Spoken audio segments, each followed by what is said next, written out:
Hi hello എല്ലാവർക്കും എൻ്റെ YouTube ചാനലിലേക്ക് സ്വാഗതം. ഇന്ന് 20/4/2026. ഇന്ന് ഡേ സെക്കൻഡാണ്. ഡേ ഫസ്റ്റിൻ്റെ വീഡിയോ ഞാൻ ഓൾറെഡി അപ്ലോഡ് ചെയ്തിട്ടുണ്ട്. ഈ ഒരു വീഡിയോയിൽ ഞാൻ എൻ്റെ CPO എക്സാമിന് വേണ്ടിയിട്ട് ജൂണിൽ വരാൻ പോകുന്ന ആ ഒരു എക്സാമിന് വേണ്ടിയിട്ടുള്ള ഈ ഒരു ലാസ്റ്റ് ടൈമിൽ എങ്ങനെയാണ് പഠിക്കുന്നത് എന്നൊക്കെയാണ് വീഡിയോ ആക്കി ചെയ്യുന്നത്. ഓൾറെഡി ഞാൻ ഡേ 1 എന്ന് പറഞ്ഞൊരു വീഡിയോ അപ്ലോഡ് ചെയ്തിട്ടുണ്ട്. ഇതിപ്പോൾ ഡേ സെക്കൻഡാണ്. ഇന്ന് ഏതൊക്കെ ടോപ്പിക്കുകളാണ് നോക്കുന്നതെന്ന് ഞാൻ ഈ ഒരു സ്ക്രീനിൽ കൊടുത്തിട്ടുണ്ട്. ഇന്നലെ പഠിച്ച ചില കാര്യങ്ങൾ ഇന്ന് വീണ്ടും ഞാൻ എഴുതി വെച്ചിട്ടുണ്ട്. കാരണം എന്താണെന്ന് വെച്ചാൽ ഒരു റിവിഷൻ പോലെ ആവാൻ വേണ്ടിയിട്ടാണ്. ഇന്നലത്തെ കുറച്ച് ടോപ്പിക്കുകൾ, അതായത് എനിക്ക് കുറച്ച് കൺഫ്യൂഷൻ വരുന്ന ടോപ്പിക്കുകൾ ഞാൻ ഇന്നത്തേൽ ആഡ് ചെയ്തിട്ടുണ്ട്. പിന്നെ മലയാളം ഇംഗ്ലീഷ് ഞാൻ പ്രത്യേകിച്ച് ടോപ്പിക്കൊന്നും കൊടുത്തിട്ടില്ല.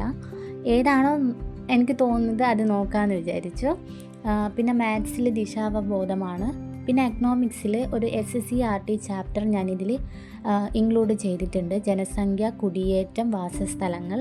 ഇത് ഓൾഡ് SSCRT ആണ്. 9th സ്റ്റാൻഡേർഡിലെ ചാപ്റ്റർ 6 ആണ്. അപ്പോൾ എക്കണോമിക്സിന് 5 മാർക്കാണ് CPO എക്സാമിന്. സോ നമുക്ക് വളരെ കുറച്ച് ടോപ്പിക്കുകളെ എക്കണോമിക്സിലുള്ളൂ. അതുകൊണ്ട് തന്നെ നമ്മളത് എക്സാം ആകുമ്പോഴത്തേക്കും കംപ്ലീറ്റ് പഠിച്ചിട്ട് പോയാൽ ഒരു 5 മാർക്ക് നമുക്ക് എന്തായാലും സ്കോർ ചെയ്യാൻ പറ്റും.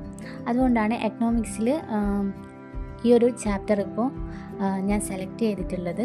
എക്സാമിന് മുന്നേ എല്ലാ ടോപ്പിക്കുകളും കംപ്ലീറ്റ് ചെയ്യണമെന്നാണ് എക്കണോമിക്സിലുള്ളത്. പിന്നെ ഇന്നത്തെ ദിവസത്തിനെ പറ്റി പറയുകയാണെങ്കിൽ ഇന്ന് 5:30 എഴുന്നേറ്റിട്ടുണ്ടായിരുന്നത്. പിന്നെ എല്ലാ പരിപാടിയും കഴിഞ്ഞ് ഒന്ന് ജസ്റ്റ് പഠിക്കാനിരിക്കുമ്പോഴത്തേക്കും ഏകദേശം 6 മണി ആയിട്ടുണ്ടായിരുന്നു. ഇന്ന് CA ആണ് നോക്കിയിട്ടുണ്ടായിരുന്നത്. 2025 ജനുവരി, ഫെബ്രുവരി, മാർച്ച്, ഏപ്രിൽ ഈ 4 മാസത്തെ CA ആണ് നോക്കിയത്. ഈ 4 മാസത്തേത് ഓൾറെഡി ഞാൻ നോക്കിയിട്ടുണ്ടായിരുന്നു. അപ്പോൾ ഒരു റിവിഷൻ എന്ന രീതിയിലാണ് ഇന്ന് നോക്കിയിട്ടുണ്ടായിരുന്നത്. ചില കാര്യങ്ങൾ ഓർമ്മയുണ്ടായിരുന്നു, ചില കാര്യങ്ങളൊക്കെ മറന്നു പോയിട്ടുണ്ടായിരുന്നു. അപ്പോൾ അത് നോക്കിയാക്കി എടുത്തു. പിന്നെ ഉള്ളത് ഇന്ന് ക്ലാസ്സിന് പോകുന്നൊരു ദിവസമാണ്. നമ്മളൊരു സെൻറ്ററിൽ പോയിട്ട് അവിടെ ഇരുന്നിട്ടാണ് പഠിക്കുന്നത്. ഇപ്പോൾ വിഷു തുടങ്ങുന്നതിന് 2-3 ദിവസം മുന്നേ ഞാൻ അവിടെ പോക്കൊക്കെ സ്റ്റോപ്പ് ആയിട്ടുണ്ടായിരുന്നു.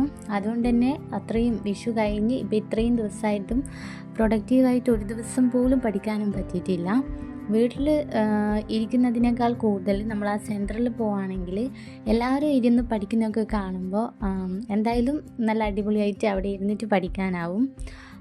ഇനിയിപ്പോൾ ഇന്നാണിപ്പം പോകുന്നത്. ഇന്ന് പോയിട്ട് വേണം ഈ ഒരു ചാപ്റ്റേഴ്സൊക്കെ കംപ്ലീറ്റ് ചെയ്യാൻ. ഇതിൽ സ്പെഷ്യൽ ടോപ്പിക്ക് മലയാളം, ഇംഗ്ലീഷൊക്കെ ഞാൻ വീട്ടിൽ വന്നതിന് ശേഷമാണ് നോക്കാൻ ഉദ്ദേശിക്കുന്നത്. പിന്നെ ഞാൻ ഇന്ന് പഠിക്കുന്ന കാര്യത്തിൽ PYQ ഞാൻ ആഡ് ചെയ്തിട്ടില്ല. നമ്മളെ എക്സാം അടുത്ത സ്ഥിതിക്ക് 1-2 PYQ നമ്മൾ ഡെയിലി ഒന്ന് ചെയ്ത് നോക്കുന്നത് നമ്മുടെ മാർക്ക് ഇമ്പ്രൂവ് ആവാൻ വേണ്ടിയിട്ട് സഹായിക്കും. പിന്നെ ഞാൻ 9:30 ക്ലാസ്സിലേക്ക് പോകാറുള്ളത്. പിന്നെ ഒരു 4 മണിക്ക് ഞാൻ റിട്ടേൺ വീട്ടിലേക്ക് വരും. പിന്നെ ഒരു 6 മണിക്ക് 6:30 കഴിഞ്ഞ് വിളക്കൊക്കെ വെച്ചതിന് ശേഷം ആണ് പിന്നെ നെക്സ്റ്റ് പഠിക്കാനിരിക്കുക. അപ്പോൾ ഈ ഒരു വീഡിയോ നിങ്ങൾക്ക് ഇഷ്ടപ്പെട്ടു എന്ന് വിചാരിക്കുന്നു. കൂടുതലായിട്ടൊന്നും ഞാൻ പറഞ്ഞിട്ടില്ല, വളരെ ചെറിയൊരു വീഡിയോ ആണ്. പക്ഷേ എനിക്ക് പറയാൻ തോന്നിയ കാര്യങ്ങളൊക്കെ പറഞ്ഞിട്ടുണ്ട്. എന്തായാലും നെക്സ്റ്റ് ഒരു വീഡിയോ ആയിട്ട് ഉടൻ തന്നെ വരുന്നതാണ്. അപ്പോൾ ഓക്കെ, ടാറ്റാ, ബൈ ബൈ.